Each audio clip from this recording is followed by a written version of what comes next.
I think we need to have a little bit of a sit down here and discuss early thoughts on Cyberstorm Access. Don't think the 30% of you that have not smashed the living crap out of that subscribe button. Smash so you guys don't miss out. More content. So I want to give some very early thoughts. I will do like a top 10 pickup video and things once we get the last real missing card. A little bit more info on, possibly the Starlight's up at that point, because Sneak Peek is literally coming up next weekend. We'll have everything probably early next week, so we'll be able to take care of all that. But I wanted to talk about how this set feels very much like Difo. The first real interesting piece was Chaos Angel's a secret rare. I'm actually really happy about this. I understand. I've read a lot of comments going, I can't believe Konami actually did this.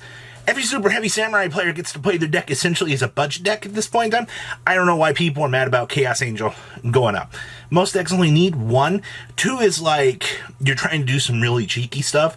And I mean, you can, but that's not the point.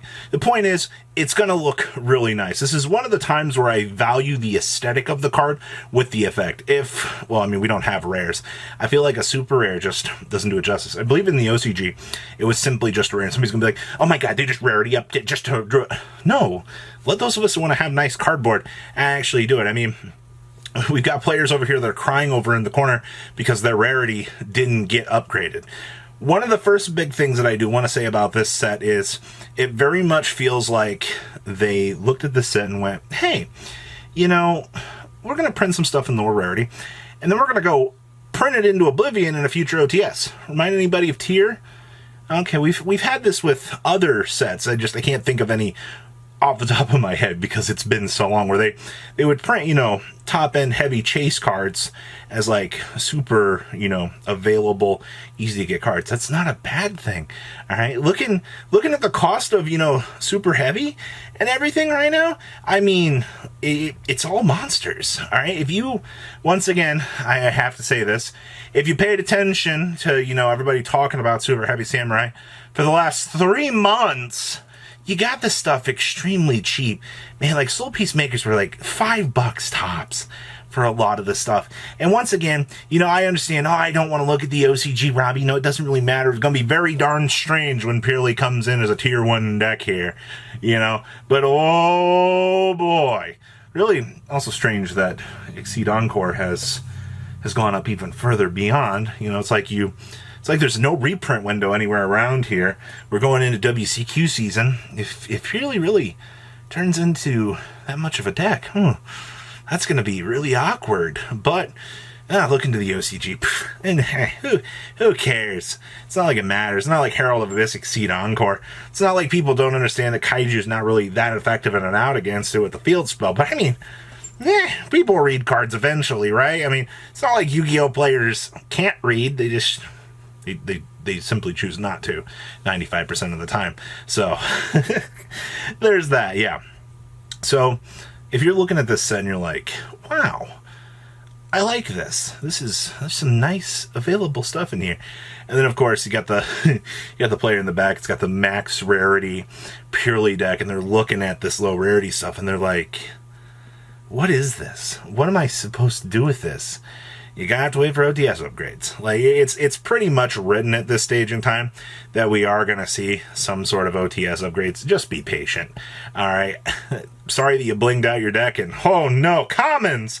Commons everywhere! How could they do this to me? There's a lot of sarcasm here because that's been a genuine argument that I've heard from people. It's, no! I blinged this out! Why is it all low rarity?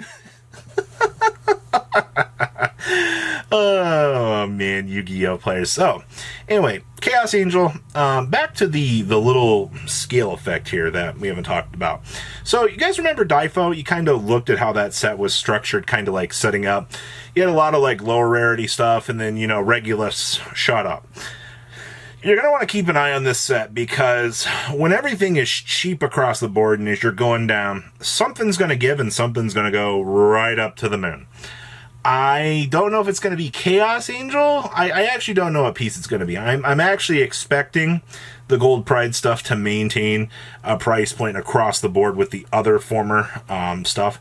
So if you're like, oh boy, it's going to be Gold Pride, I highly doubt that given previous patterns in everything. So just a little bit of a heads up here with standard economics, as more and more people, consume the product, and prices go lower. Remember Fun Reason Advent of Adventure?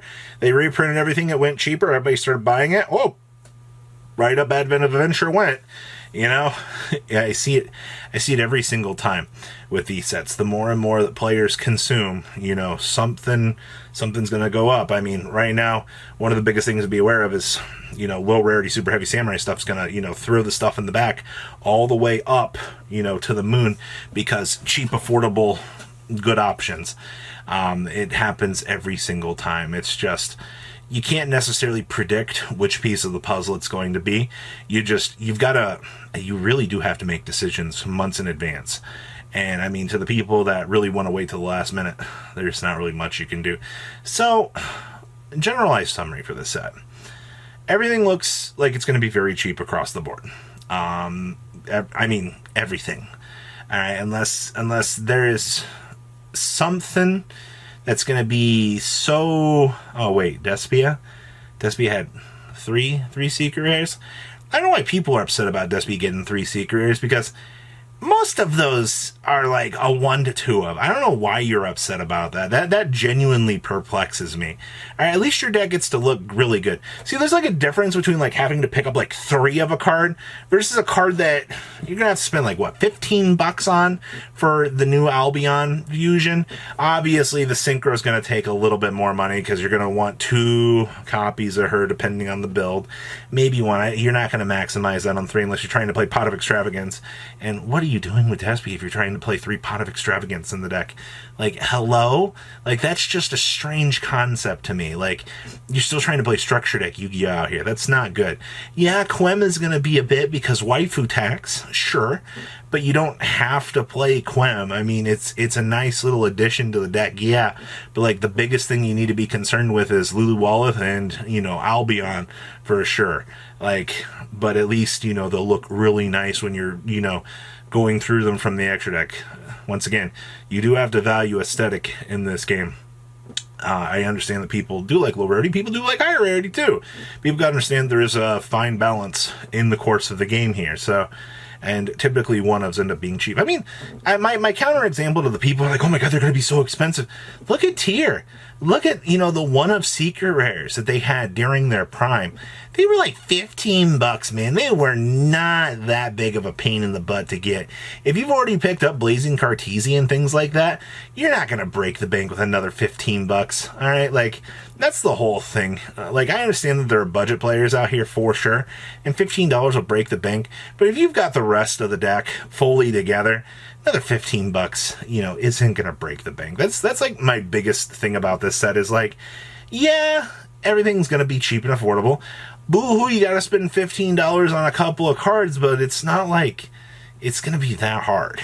Like, I don't know. I guess that's the moral of where I'm sitting with the set. Looks good.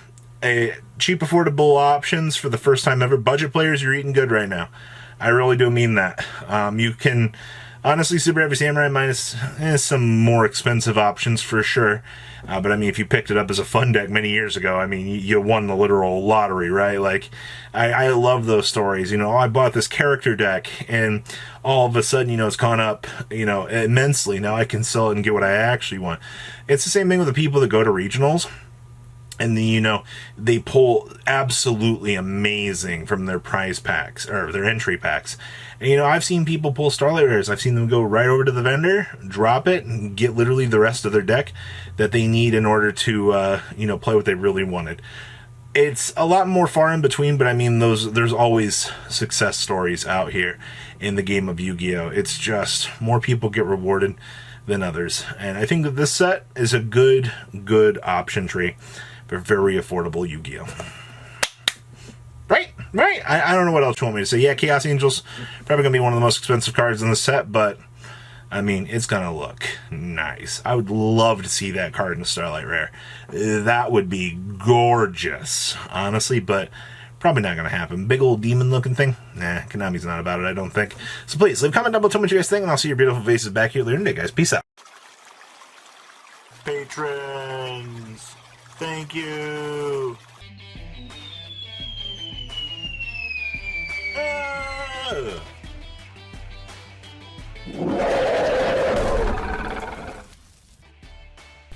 Thank you so much for watching. Check out these other videos.